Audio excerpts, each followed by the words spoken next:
Elle est utilisée dans le traitement de la douleur. La neurostimulation est une thérapie efficace mais assez peu utilisée car coûteuse.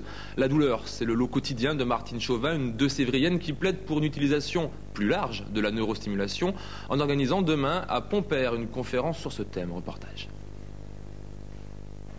Ses yeux, ceux d'une deux-sévrienne qui souffre en silence depuis 5 ans.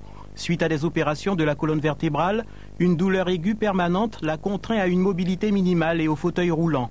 La neurostimulation, thérapie efficace contre la douleur, lui a été administrée, mais son coût élevé, plusieurs milliers d'euros, fait qu'il n'est pas remboursé par la sécurité sociale. Là, je souffre énormément. Là, c'est vraiment la catastrophe parce que j'ai plus du tout de neurostimulation. Les 2 stimulateurs que j'ai eu d'implanter en février sont usés tous les 2.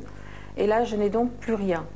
Et aujourd'hui, sans stimulation, je ne peux plus sortir de mon lit à peu près 1 heure dans la journée. Dans le fauteuil, bien sûr, je me hisse du lit au fauteuil et j'arrive à déjeuner et dîner avec mes enfants, mais c'est tout ce que je peux faire. À l'aide de sondes placées sur la moelle épinière, le neurostimulateur délivre au cerveau un courant électrique qui annule la douleur. Un modèle rechargeable assurerait à Martine Chauvin 8 années sans douleur. Pour réunir les 20 000 euros que coûte l'appareil, elle a fait un emprunt et écrit un livre témoignage qu'elle vend par souscription. Je voulais faire voir aux gens, je voulais leur faire comprendre oui. Que cette stimulation existait, que cette thérapie existait et que c'était vraiment fabuleux, quoi.